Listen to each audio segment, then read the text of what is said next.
essentially, what an ORM aims to solve as a problem or as a challenge is the difference between object-oriented platform or an object-oriented implementation, Java language implementation, and the structure or the format that is mandated by an RDBMS. So at one end there is object orientation, and at the other end there is relation orientation. So you've got tables and columns and foreign keys and unique constraints and primary keys at one end, and you've got inheritance, polymorphism, you've got association, and you've got collections at the other end. So as an ORM, you're standing in the middle, and you're supposed to connect both of these differing sets of use cases or different sets of formats into one consistent interface. So the way we're talking about object orientation out here is how it can be translated using SQL, the standard RDBMS interface, into the RDBMS format or the relational format.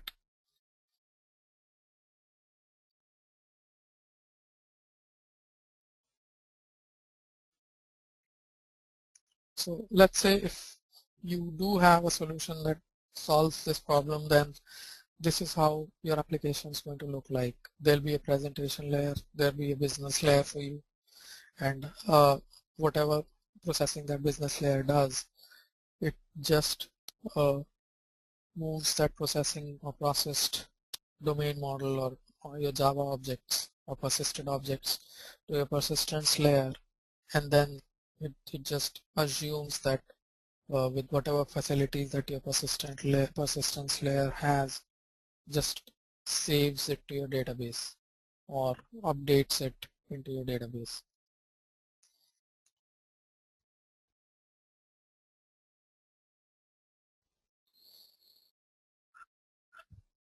So having said that, the essential problems or the set of challenges that ORM is going to solve, it provides a certain set of features that are driven by that solution. So one of them is obviously how you can map a Java object to a relational format, and how you can query a particular once you've persisted your object, how you can query its state back into your application. And then you have to ensure that all of that is transparent to your application. There's nothing that you need to specifically implement to ensure that persistence is carried out. And then it has to be transactional. It manages the basic RDBMS concept of transactions.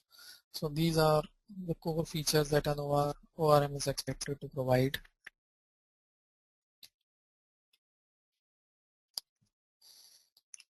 So we've discussed what problems ORM is actually geared to solve.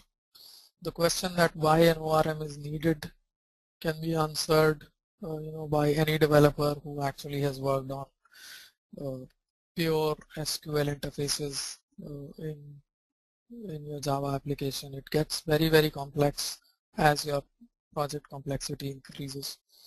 An ORM gives you the facility to just, as a Java developer, deal with Java objects and not have to worry about SQL, not have to worry about transactions, not have to worry about how or what different RDBMS providers support or not.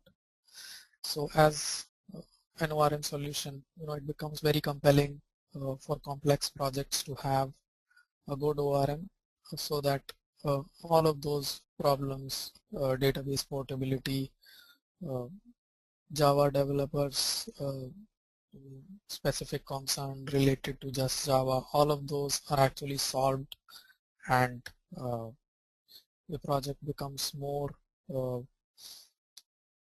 portable in terms of changing of database vendors or in terms of upgrading of your database solution so that a new dialect could be easily supported without having to change all your uh, persistence layer code SQLs if you didn't have an ORM. And all of these efficiencies result in an obvious reduction in development time as well. Okay, coming to the next slide. So essentially the first challenge that an ORM implementation faces is how to map Java objects and the object-oriented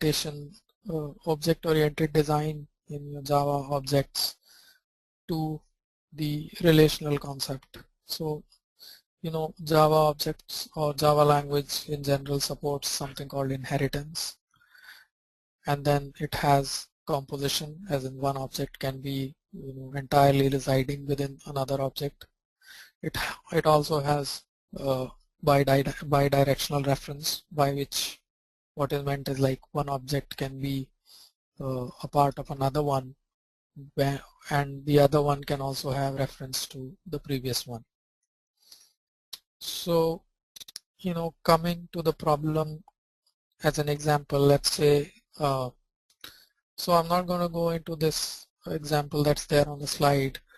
A very simple example is, let's say you have an employee, and that employee has a home address and let's say an office address, and both of these addresses are of the type address. So there's an employee class and there's an address class, and within the employee there are two attributes, a home address and an office address. So from the Java perspective, it's very easy to conceptualize it, have an employee class and two fields inside it. But from the database perspective, it's very difficult to implement. The closest you can come to implementing it is like having an employee table with columns like home underscore address 1, home underscore address line 2, and then home city, and then something like office underscore address underscore line 1. So that isn't a very optimal design in terms of the database. So challenges like these, where there is no direct mapping between your Java hierarchy and your RDBMS hierarchy, is something that an ORM is supposed to solve. So these challenges essentially what results in a facility called mapping that an ORM provides, along with a way to consistently map this disconnect that I was just talking about. It also has to be non-intrusive, as in your object should not need to implement anything or should not have any framework specific code inside, and also it needs to be transparent, so that that mapping should not depend on Hibernate specifically. It should be independent of the vendor that mapping is being provided by. So it could be provided by Hibernate, or it could be provided by Ibatis. Ibatis, by the way, is just an ORM very similar to Hibernate. So any questions till now?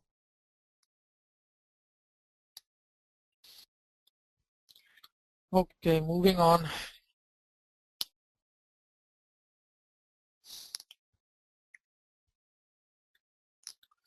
So I'm not sure why they have an entity bean discussion out there. Entity beans are essentially something that EJBs have and support as data objects. So essentially, having an object that holds your data. So employee class that I was just talking about is crudely an entity bean. In a very complex project, an entity bean is going to be, let's say, an account. For example, in a banking project, your entity bean could be an account with a lot of, uh, you know, references inside it to other entity beans like customer address, customer identification, all of them again being entity beans themselves.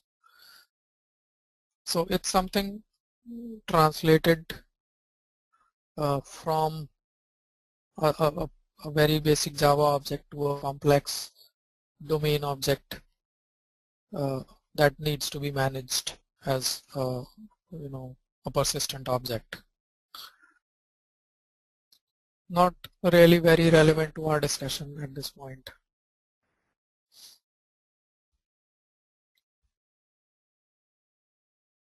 Okay, so coming to Hibernate now. Hibernate is something that solves all the problems that we had discussed in relation to how a Java object needs to be mapped to a relational format. So Hibernate is actually aiming to provide you with a facility where you can not just map your Java objects to SQL databases, but do it transparently, disconnect problem that we just talked about. So those are some very essential features of an ORM, along with which Hibernate provides a vast set of other facilities that we will move on to and see. And along with that, of course, Hibernate is open source. So when you download Hibernate, it also gives you the source code and a way to build it.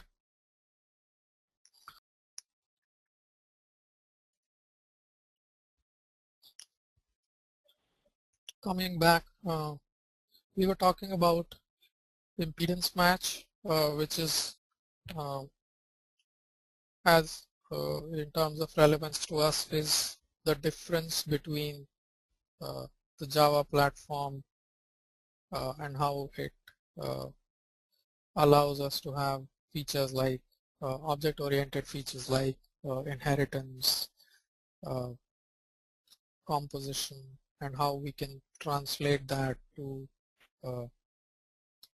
the relational concept.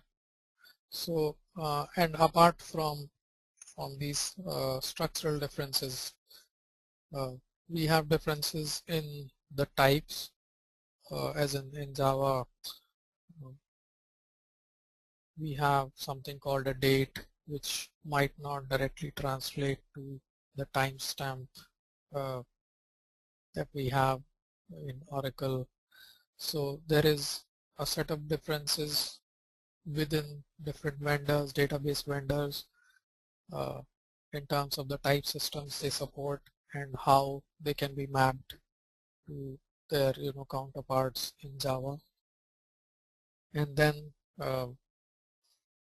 there are differences in the sets of operators that SQL language provides, differences within vendors, and the obvious differences between SQL and how Java logic can handle those operators. So all of these differences constitute something called an impedance mismatch, where your application is not directly and coherently being mapped to your persistence repository. So this impedance mismatch is what is being solved by a ORM. Again, this is talking about how objects and their counterpart database structures are going to look like. It's a little complex out here. It's essentially talking about how, let's say,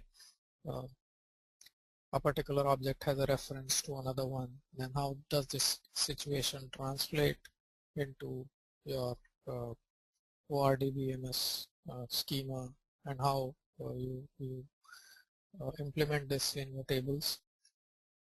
Similarly, apart from this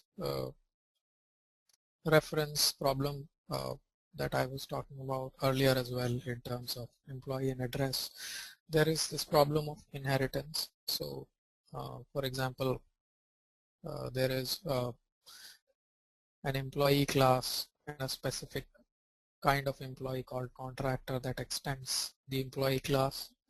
Then this situation cannot be directly mapped to a a database model. I mean, there's no way one table can extend another table. So this has to be implemented in certain strategy way, in certain strategies that an ORM can help you support. Similarly, let's say there is an embedded object in your Java model. Then this embedded object cannot be directly translated to a table structure. They cannot be within a column. They cannot be another table. So against this difference in format, the ORM has to provide a strategy to solve this problem.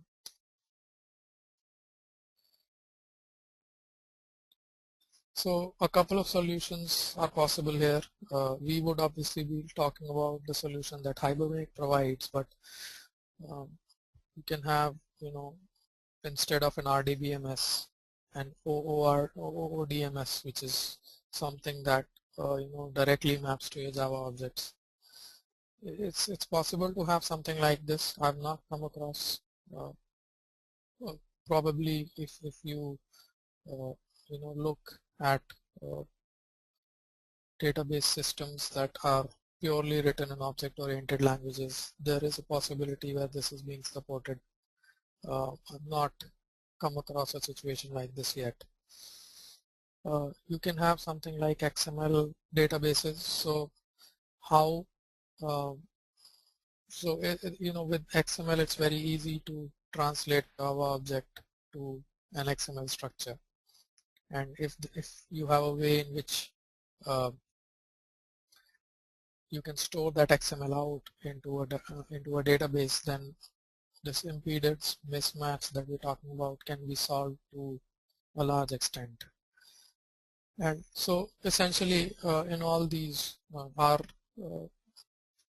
our direction is that we should be matching the object entities that you have, like the employee, directly to a table. So Hibernate as an ORM solution provides a way to have this mapping available to you. Java object instances, which are also called entities in JPA terminology. So each of those entities is going to have a row in your ORDBMS, and that is crudely how your solution should look like in an ORM scenario. And then there should be a way to handle transactions in which your entities are getting updated directly into your RDBMS.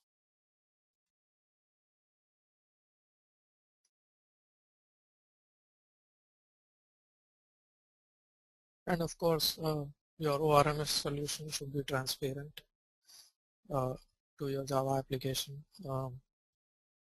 There should not be any specific code that you should need to write in any other layer of your application apart from your persistence layer to support your ORM, and it should be able to give you a consistent interface that uses differences in dialects between various. Okay, I think there's a question. So yes, your solution, your ORM solution is expected to be transparent. It needs to ensure that your application is not having to change anything in your business layer or write any ORM provider specific code, and your ORM is supposed to also abstract out any dialect differences that your specific RDBMS provider has. A way to support transparency is using Java POJs, which are like plain objects being used for your mapping, and then it has to ensure that the life cycle is your persistent object life cycle is also not something that your application has to worry about. Here we're talking about what all are the basic features that Hibernate as an ORM provides, and what all, apart from the basic JPA API, does it give you as an RDBMS solution. So it's as we said, it's open source, and then it's got something called Hibernate Core, which supports the basic object orientation mapping to RDBMS plus the querying, the Hibernate specific querying part, along with which there's a module called JPA. It's something that it directly uses as it's provided by J2EE specifications from Sun, and there is a module called Hibernate Search, which gives you a very convenient set of APIs for implementing search on your domain model. So domain model is something that you implement as the model part of your object of your project. So let's say if your project deals with banking, then your domain model will have entities like account, entities like customer, entities like transactions, and each of them is going to be connected to each other. For example, a customer will have an account, and it will also have a reference to the transactions list for the list of transactions that customer has made. So alright, so yeah, there is a search module and there is a validations module which lets you create your own set of validation rules, along with which there is obviously support for updates to multiple databases, or querying and combining results from multiple databases using something called Hibernate shards. So it's one of the later features that Hibernate provides.